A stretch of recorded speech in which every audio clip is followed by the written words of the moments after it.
Le même modèle, le même style. Et ça, comme je vous disais, chaque année, on essaie d'inviter des communautés où il y a des forgerons pour, en tout cas, fabriquer un forgeron et faire des démonstrations. Ça, c'est le phono glissade. Je voudrais commencer par dire toute ma satisfaction parce qu'aujourd'hui, nous sommes venus ici à Kaya et nous avons découvert un pan de notre riche patrimoine culturel qui n'est pas suffisamment valorisé, qui n'est pas suffisamment connu. Et je voudrais commencer par féliciter tous ces détenteurs de savoir-faire, notamment l'association dirigée par M. Jacob Bamogo, qui depuis plusieurs années déjà travaille à préserver et à promouvoir ce savoir-faire ancestral.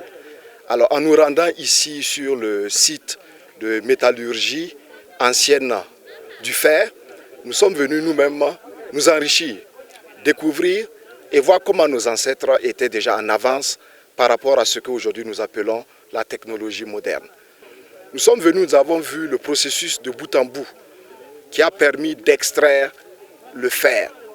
Et aujourd'hui, nous parlons de transformation structurelle de notre économie. Nous parlons d'industrialisation, nous parlons de mécanisation. Mais il ne saurait avoir d'industrialisation, de mécanisation, si nous n'avons pas cette matière première qu'est le fer. Et ce fer, grâce à l'alliage avec d'autres minéraux, peut permettre d'avoir une matière première bien solide qui pourrait aider à la construction de nos outils, à la fabrication des moteurs, en tout cas de tout ce qui peut contribuer à accélérer l'industrialisation au niveau du Burkina Faso. Le gouvernement a fait l'option, en plus donc des infrastructures routières, d'investir dans les rails, à travers donc la création de Faso Rail. Faso Rail aura besoin naturellement du fer pour pouvoir être véritablement opérationnel.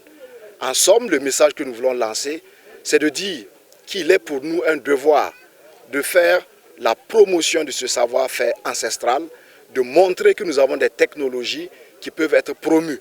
Mais c'est surtout de lancer un appel à l'endroit de la jeunesse. Aujourd'hui, nous entendons ici et là parler de chômage, parler de manque d'emploi. En réalité, au Burkina Faso, il y a de l'emploi pour tout le monde. Pour peu que l'on puisse s'intéresser à un certain nombre de pratiques, à un certain nombre de technologies. Et je pense qu'ici à Kaya et dans bien d'autres régions, puisque nous avons vu au sein du musée d'autres représentations issues de régions du Burkina Faso. Donc c'est inviter toute la jeunesse à s'intéresser à cette technologie, à s'approcher de ceux-là qui détendent le savoir et qui sont prêts à le partager avec la jeunesse. Et je pense que les jeunes qui voudront du travail et qui vont s'intéresser à cette technologie ont une niche d'opportunités. Ils pourront ici ou ailleurs, en maîtrisant la technologie, extraire du fer, revendre ce fer-là à l'État burkinabé pour que nous puissions en faire de la matière première pour accélérer l'industrialisation au Burkina Faso. Je dirais que ce site allie à la fois la culture, mais c'est aussi un véritable site touristique. Donc le tourisme culturel existe au Burkina Faso et je voudrais inviter tous les Burkinabés, les élèves, les étudiants et tous les amis du Burkina Faso à faire le déplacement de Kaya, quelle que soit la période, à prendre donc attache avec l'association et à venir découvrir vraiment ce riche patrimoine de notre belle culture africaine.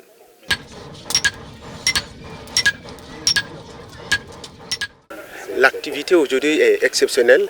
C'est le ministre de la Communication et de la Culture qui a souhaité venir voir ces démonstrations. Et je vous assure que c'est un très grand plaisir pour nous parce que c'est exceptionnel.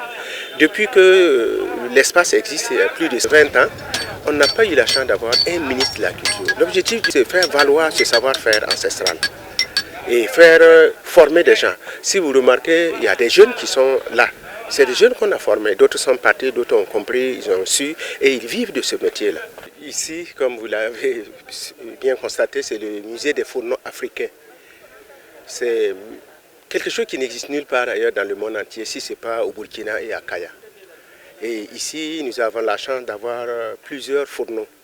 Des fourneaux du pays d'Ogon au Mali, des fourneaux du Niger, fourneaux du Burkina, de la Côte d'Ivoire, des Amérindiens et pas mal de communautés burkinabées. Ce savoir-faire a beaucoup d'importance pour nous et pour même notre avenir.